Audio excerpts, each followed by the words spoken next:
ये बात ध्यान रख ले कि ये जो कृपा हुई है ये सर्वोपरि कृपा हुई है। तुम्हें अपने मार्ग से इधर उधर ताकने की जरूरत नहीं है। इस मार्ग में कृपा प्रधान है। हम अनाधिकारियों पर पहले ही कृपा हुई है। हमारे कोई सद्गुण, कोई निकुंज उपासना, कोई राधा प्रेम किंचित मात्र नहीं था, तब हम पे कृपा हुई है।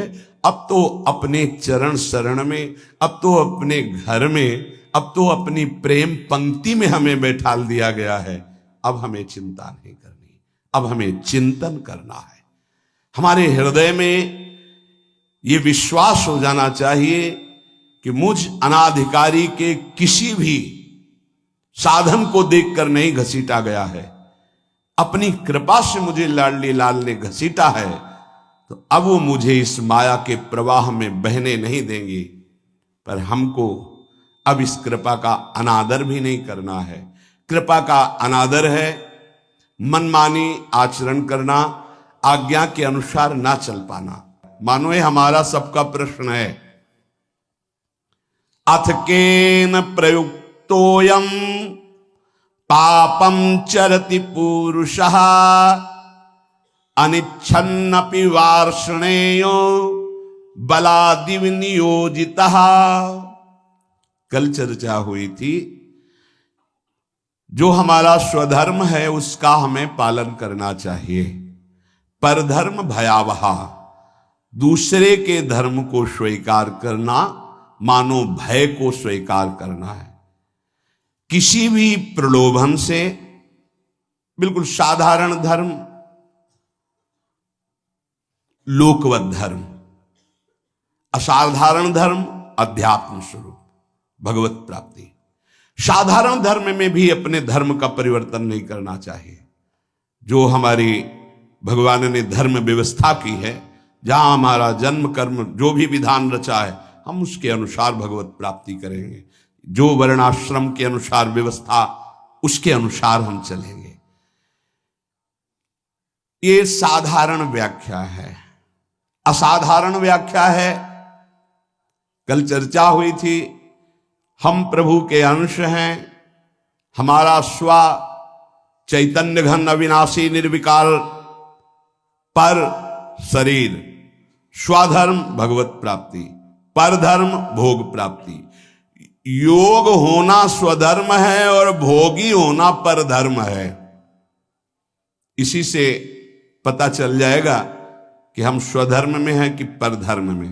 ध्यान दीजिएगा, भगवत योग होना स्वधर्म है और भोगों में रत रहना ये परधर्म है।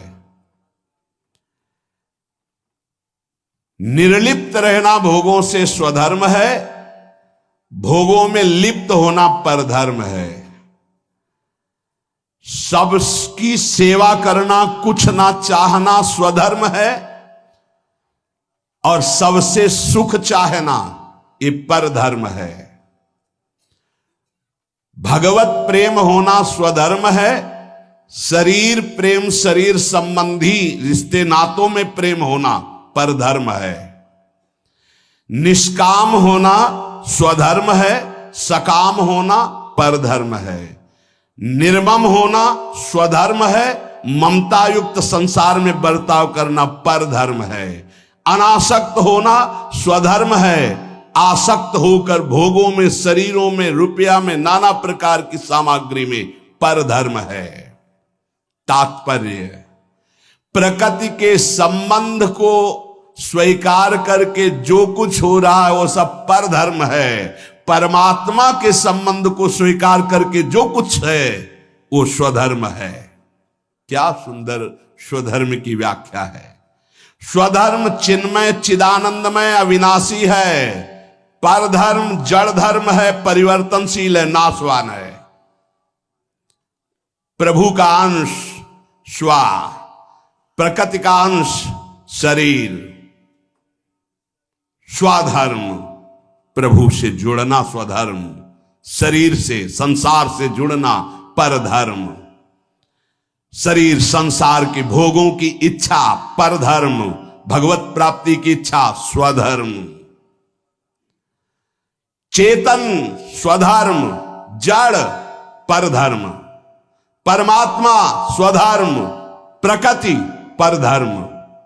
बहुत सुंदर, इससे सुंदर व्याख्या स्वधर्म और परधर्म की मिलना कठिन है। परिवर्तनशील परधर्म, एक रस स्वधर्म। दो प्रकार की इच्छाएं होती हैं, एक भगवान की प्राप्ति की इच्छा, एक संसार की प्राप्ति की इच्छा। भगवान की प्राप्ति की इच्छा स्वधर्म है, इच्छा करना चाहिए। संसार की प्राप्ति की इच्छा परधर्म है, भयावह है, भय प्रदान करेगी, दुख प्रदान करेगी। कहीं कुधर्म को, अधर्म को, परधर्म को स्वधर्म मत मान लेना।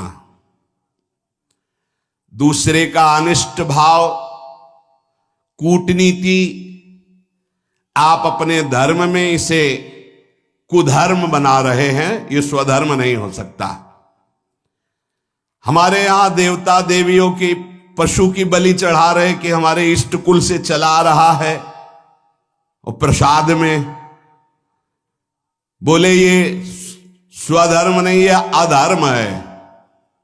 स्पष्ट यज्ञ में आराध्य देव के सामने प्रसन्नता, संकल्प पूर्ति में जो पशुओं की बलि है, कैसा भाव है इसमें? तो कोई बड़ी बहादुरी है? बोले वाले पशुओं को लाके काट दिया और कि इससे अंबा प्रसन्न हो जाएंगी। अरे मां है, वो उसकी भी मां है। जगदंबा शब्द किसे सार्थक होगा? जगदंबा शब्द कैसे सार्थक होगा? वो सब चराचर जगत की मां है। मां अपने बच्चे को काट करके ये देखकर सुखी हो जाएगी? नहीं। अगर सुखी होती तो जड़ भरत जी को जब काटा जा रहा था तो अंबा जी काहे को विचलित हो गई? मूर्ति फाड़ के प्रकट हुए, काट के फेंक दिया सब अपने आराधना करने वालों को। यह स्पष्ट यहां आज्ञा है, किसी भी जीव को कष्ट देकर के, बलि आदि देकर कि हमारा स्वधर्म है, बोले यह अधर्म है, स्वधर्म नहीं। दूसरे का अनिष्ट भाव, कूटनीति, दुख देना, नाना प्रकार के जाल में फंसाकर दूसरे को दुख देना, बोले ये कुधर्म है। मनमानी आचरण, शास्त्र विरुद्ध आचरण अधर्म है।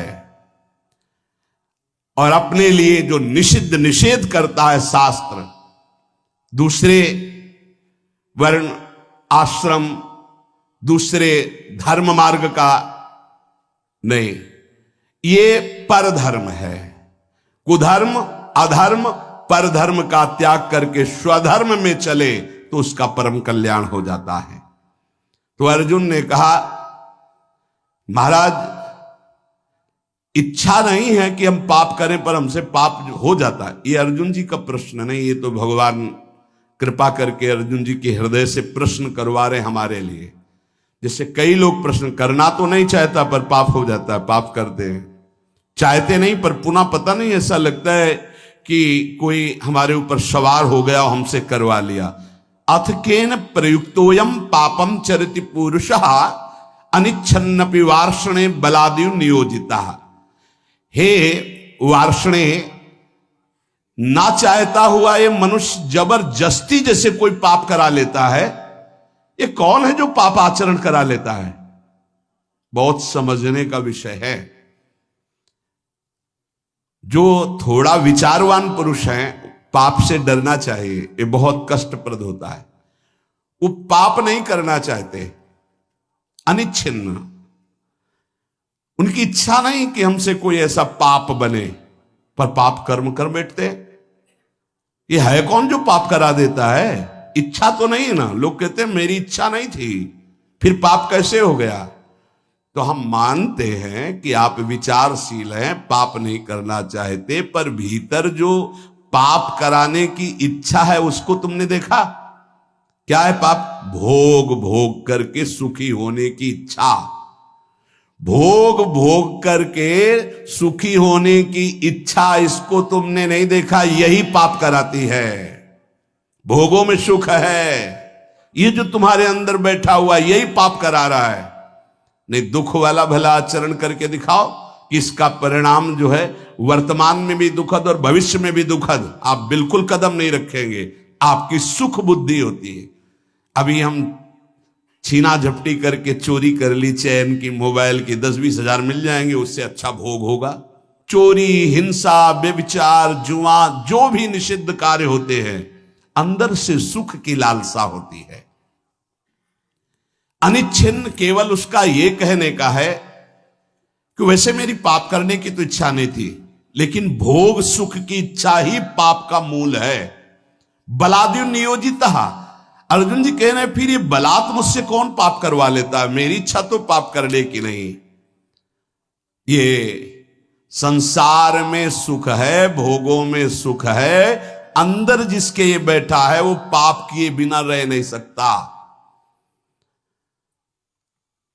जैसे दुर्योधन भगवान को कह रहा है कि जानामि धर्मम न च मे प्रवृत्तिर, जानाम्य धर्मम न च मे निवृत्ति, केनापि देवेन हृदय स्थितेन यथा नियुक्तोस्मि तथा करोमि। केशव, मैं धर्म को जानता हूं पर उसमें मेरी प्रवृत्ति नहीं है।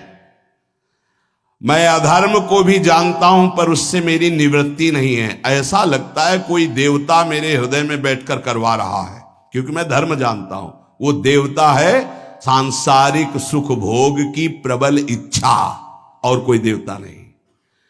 दुर्योधन ने जिसे देवता कहा यही काम है, यही भोग इच्छा है।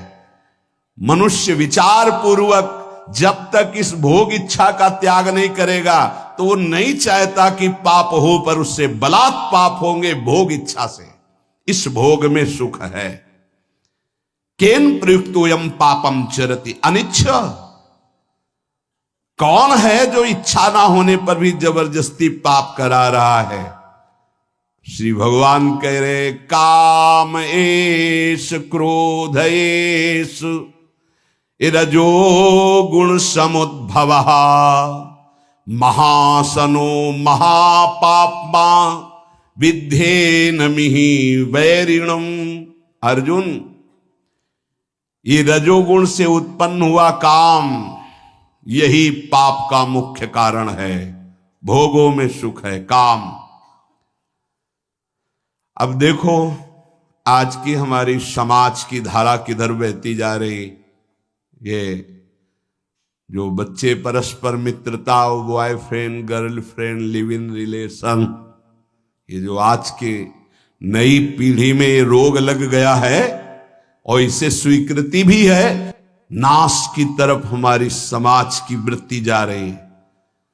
जहां संयम, जितेंद्रियता, ब्रह्मचर्य, परम पवित्र शरीर, फिर पाणि ग्रहण और आदि आदि आदि, वहां कोई धर्म शास्त्र का भय नहीं, कोई गुरुजनों का भय नहीं, कोई भगवान का भय नहीं। शास्त्र हमारा प्रधान कानून है। वेद, पुराण, पौराणिक, ब्रह्म ऋषि, ये हमारे परम कल्याण के लिए जो सूत्र बोले हैं, ये अगर हम वैदिक सिद्धांत, शास्त्र सिद्धांत, गुरुजनों की वाणी की वृत्तियों को नहीं पहचानेंगे, नहीं सुनेंगे, नहीं समझेंगे, तो हमारी वृत्तियां हमारा नाश कर देंगी। कौन है जो ये पाप करा रहा है? तो भगवान कह रहे हैं रजोगुण से उत्पन्न हुआ ये काम, ये काम ही पाप का मुख्य कारण है। और यही क्रोध रूप में परिणित हो जाता है। बहुत खाने वाला महापापी, ये बैरी बहुत ही नाश करता है। इस विषय में सबसे बड़ा दुश्मन ये काम है। ये रजोगुण से उत्पन्न हुआ है। ये राग से काम उत्पन्न होता है। बहुत बहुत इसको सीमा में किया गया है। भगवान ने आगे वर्णन किया है कि धर्मयुक्त काम मैं हूं। भगवान धर्मयुक्त काम मैं हूं। पाणिग्रहण संस्कार करके घर गृहस्थी में संतानोत्पत्ति के लिए जो चेष्टा है, काम चेष्टा, वो धर्म में बांधकर निर्विकार होने के लिए। उसे बेविचारी बनाने के लिए नहीं है कि एक सीमा में बंद करके एक ऐसे शास्त्रीय पद्धति के अनुसार चलने से निष्कामता आ जाए। किसी धर्मपूर्वक एक को स्वीकार करके जब तो घृणा हो जाएगी। आप देख लेना, ये जब से मोबाइल आया और इसके दूषण वृत्तियों को स्वीकार के तो हमारी नई पीढ़ी बहुत हानि को प्राप्त हो गई। जो नए सिद्धांत अन्य जनों के आए, अन्य प्रांतों के देशों के, वो बहुत हानिकारक हो गए। ये भारत है, ये धर्म देश है। शांति प्राप्त करने के लिए विदेशी जन भी हमारे धर्म गुरुओं की शरण होते हैं, हमारे देश के सिद्धांत, धार्मिक सिद्धांत को स्वीकार करते हैं। देख लीजिए, धोती, चोटी, माला वो धारण करते हैं और उनका उतरेल हम धारण करते हैं। फिर फटे यहां से पैंट, जांग दिख रहे, अरे सिल लो भाई। बोले नहीं, वो बड़े आदमी का फैशन है। अरे वाह भाई, गांव में तो अगर कहीं फट जाता था तो कहते तुम्हारा कपड़ा फटा, सिल लो भाई। तो चलो गरीब आदमी वो सिल लेता था। आज बड़े आदमी होके फाड़ के घूमते हैं, नहीं यहां से। एक दो बार तो हमने भी पूछा तो फिर इन लोगों ने बताया टोकना नहीं। क्यों? बोले ये फैशन है। तो हमें लगा कि अच्छा, हम तो कहने वाले थे भैया तुम्हें पता है तुम्हारा पैंट फट गया है। अरे शरीर ढकने के लिए वस्त्र है, वस्त्रों का प्रयोग। यहां फटा, यहां फट, जितना फटा उतना बड़ा आदमी। तब तो हमें लगता है कि ये तो बहुत मतलब विचित्र कोटि की बुद्धि है। कपड़े पहने जाते हैं तन ढकने के लिए, फट गए तो सिल लिए जाते हैं। बोले जितना फटा उतना महंगा। वह बुद्धि भ्रष्ट है। फिर तो आप जाके बाजार में फटा कपड़ा लाते हो और पहनते हो। अब नवीन बोले विदेशी मतलब। तो हमें लगता है कि हमें अपने भारत देश का जो धर्म है वो शांति प्रदान करता है। क्योंकि शांति लेने के लिए आप काशी में जाइए, आपको लाखों विदेशी जन मिलेंगे जो धर्म गुरुओं के चरणों में बैठ करके हमारे मोक्ष सिद्धांत को, ये सिद्धांत कहीं नहीं मिलेगा आपको। जीवन मुक्तता, परमहंस अवधूत मोक्ष पदवी या भगवत प्रेम, ये आपको यहीं मिलेगा। नहीं, नर्क स्वर्ग की बात है, इसके आगे तक की कहीं बात नहीं है। अगर मोक्ष पदवी, जीवन मुक्तता, तो ये यहां की बात है। ये काम बचपन से जहां थोड़ी चेतना जागृत हुई तो ये राक्षस सवार हो जाता है बुद्धि में। अब भय धर्मशास्त्रों का, गुरुजनों का, समाज का, तो इस राक्षसी प्रवृत्ति को शासन में रखा जाता था। अब वो भय नहीं रह गया। हम कहते अगर मित्रता करो तो आजीवन निर्वाह कर ले जाओ। उस मित्रता को चलो भाई, भगवान जैसा युग धर्म के अनुसार तो कम से कम एक का जीवन स्वीकार किया तो आजीवन उसी को स्वीकार करे रहो। ये कामेश, क्रोधेश, रजोगुण समुद्भवा, रजोगुण से उद्भव प्रकट होने वाला ये राग, ये काम ही महान पापी है जो क्रोध रूप में परिवर्तित होकर के नाना प्रकार के हिंसा द्वेष प्रकट कर देता है। ये काम क्रोध में परिणित होता है। ये काम महापापी, कभी ना अघाने वाला। इस विषय में तुम इसको महान दुश्मन जानो। ये कभी तृप्त नहीं हो सकता। चाहे सैकड़ों शरीरों को भोग लो, चाहे लाखों शरीरों को भोग लो, ये पाप के सिवा कुछ नहीं करवा सकता। ये केवल वासना बढ़ती रहती है। वासना अब की बार, शायद अब की बार, इस अवस्था में नहीं, इस शरीर में, इस शरीर में नहीं, इस भागता घूमता है। अनंत काल हो गए हमको भटकते भटकते। इसको समझना है। हमारे अंदर जो भोगों में सुख बुद्धि बैठी है, हम चाहते हैं बाहर से कि पाप न हो, पर अंदर से चाहते हैं कि सुख है, इसलिए हम भ्रष्ट हो जाते हैं। इसलिए हम नाना प्रकार के पाप कर बैठते हैं। इसलिए ना चाहते हुए भी हमसे हिंसा, पाप आदि दोष होते हैं। इस विषय पर विचार करें। कोई भी पाप करने वाला भगवत मार्ग का चिंतन, अनुसरण करने की सामर्थ्य खो देता है। यदि सत्संग मिले तो पुनः हिम्मत बनती है, हम आगे बढ़ते। तो सत्संग मिला, हिम्मत बनाओ। अब लो नशानी, अब ना नशेयो, जो हुआ सो हुआ। आगे से सावधान होकर हम इस पर विजय प्राप्त करने आए। देखो, जैसे कोई हार गया तो घृणा बुद्धि से नहीं देखना चाहिए। साधक है, युद्ध है, उसको प्रोत्साहन देना चाहिए, ना कि निराश करना चाहिए। आप सब साधक हैं, आप सब भगवत मार्ग के पथिक हैं। अगर कभी चूक हो जाती है, कोई फिसल रहा है, तो हमें दौड़कर उसे उठाना है, ना कि ताली बजा के हंसना है। ये बहुत बड़ा शत्रु है। किसी को कभी भी चूक हो जाने पर फिसल सकता है। हमको रोकना है, हाथ पकड़ना है, गले से लगाना है, दुलार करना है, उसको आगे बढ़ाना है, ना कि ऐसा। एक बार किसी महापुरुष के समीप किसी का ऐसा, तो उन्होंने कहा आज के बाद उसका आसन हमारे पास लगेगा। तो उन्होंने कहा स्वामी जी ये तो बड़ी निंदा की बात होगी कि ऐसा ऐसा ऐसा। उन्होंने कहा नहीं, वो निंदा हम सहेंगे लेकिन इसको हम टूटने नहीं देंगे। वो रो पड़ा साधक और कहने लगा स्वामी जी ऐसा प्यार तो हमें जीवन में कहीं नहीं मिला। बोले इससे भी अधिक मिलेगा। जहां दंड मिलना चाहिए वहां जब प्यार, तो वो साधक इतना अच्छा तपस्वी और जितेंद्री बना कि कुछ काल में जब हम ब्रह्मावर्त बिठूर में थे तब वो जब मिले, वो अपनी घटना बताई। तो महापुरुषों के चरणों की जय हो। जो अगर उसी समय वो उसको कह देते जाओ मैं त्यागता हूं, तो साधक टूट जाता, बिखर जाता, क्योंकि अब उसको लगता अब क्या सब गया। लेकिन जब महापुरुष संभाल लिए और उन्होंने कहा, तो फिर उसको लगा कि मैं नीच तो हूं, पर जब गुरुदेव ने संभाल लिया तो अब ऐसा उत्तम महात्मा। और वो गंगा जी की सीढ़ी पर बैठ के जब बता रहे थे तभी लगा कि महापुरुषों में कितनी सामर्थ्य होती है, कितना दुलार होता है। इसलिए आपस में एक दूसरे को फिसलने से बचाना है। कोई फिसल रहा है तो मजबूत हाथ से हाथ मिलाना है और उसे घसीट के निकालना है। एक भी टोली में कोई बिखर न पावे, एक भी हमारे कोई टोली का दूसरा पक्ष ले न जा पावे। काम क्रोध लोभ मोह मद मत्सर, आप बहुत सामर्थ्यशाली हो, आप उसकी रक्षा करना, आप उसके भावों को सजाना, आगे बढ़ाना। प्रभु एक बार जो आपका शरणागत हो गया, सुनते हैं कि उसका नाश नहीं होता। नामे भक्ता प्रणश्यति, इतना भी सुना है कि अगर झूठा खेले तो साचा होए। झूठे से कोई कह दे कि हे कृष्ण मैं आपका, तो आप सच्ची मान लेते हो, इतने करुणामय हो। प्रभु आप संभालना। हम जीवन में ये ध्यान रखें कि वास्तविक कोई भी साधक या कोई भी परमार्थ का पथिक पाप नहीं करना चाहता, पर अंदर एक इच्छा है जो पाप कराती है, जिसका नाम है भोग वासना, काम वासना। भगवान उसको कह रहे ये नित्य बैरी है, जल्दी मरने वाला नहीं है।